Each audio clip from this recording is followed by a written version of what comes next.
Hey there, I'm Dr. Sanjay Gupta. Kohli is on vacation this week, but I gotta tell you, I'm excited to spend the next 10 minutes with all of you, and we've got a great show today. So let's get started. We begin with millions of people across the United States facing unprecedented and dangerous heat wave. In fact, Tuesday was the hottest in over a decade for part of the East Coast. In Midwest, some roads in Wisconsin, Iowa, and Missouri were closed. Why? Because they buckling under the ceiling heat. Meteorologists said it's all because of known as a heat dome. That's when reaches high pressure build over an area and it doesn't move from to a week or more. This high pressure can result in lots of sunshine, very few color, but that also means sinking air. And when air sinks, it warms. And that causes temperatures to rise even higher. The dome is created because the air simply can't escape. Now, the climate crisis is expected to make heat domes more frequent and even hotter. So, what are the effects of these high temperatures on our bodies and in our health, and how can we adapt? CNN senior climate reporter Rada Patterson put her body to the test under extreme heat, extreme humidity to highlight the health dangers of a warming world. We're here at the University of Seattle's 104 degrees Fahrenheit and all planet making affected really job there. Why we cannot survey say we everything will start. We've gotta stand up together. Second trivia, what age is your brain considered fully formed? Is it 15, 18, 25, or age 30? If you said 25, you're right. Brain development actually begins from back of the brain and it works its way to the front as you age. As a result, your front lobes, which control things like planning, the reasoning, and judgment, they are the last things to strengthen, the last part to structure connection. Now, imagine writing an essay with the help of AI. Maybe some of you will experiment one of this program like ChatGPT. You give it an assignment, you give it a prompt like write a book report on To Kill a Mockingbird. And in just mere second, it types up report. It's pretty amazing and it sounds easy, right? Well, a new study is raising questions about what that could mean for your brain in the long run. Researchers at MIT studied three groups of students.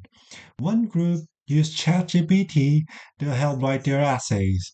Another used Google search engine to write the essay. And a third group relied only on their own brain, no tech tools at all. And what they found? Scientists used brain scans called EEGs and they saw big differences. If the students who didn't use any tools, they showed strong activity in several areas of the brain, including the control text we just talked about.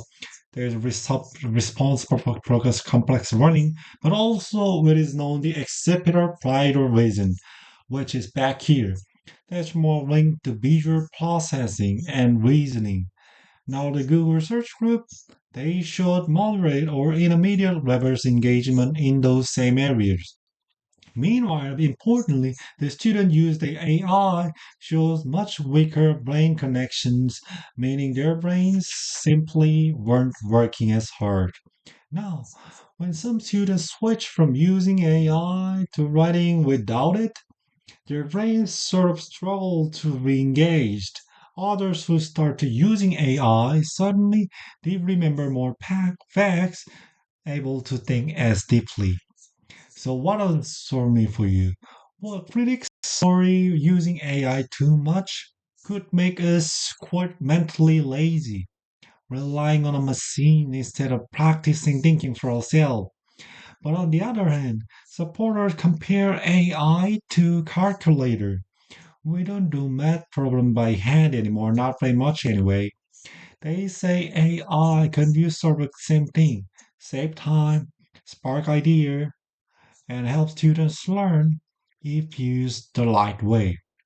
Whatever the case may be, my advice as a dad and as a nurse surgeon is this: stay curious.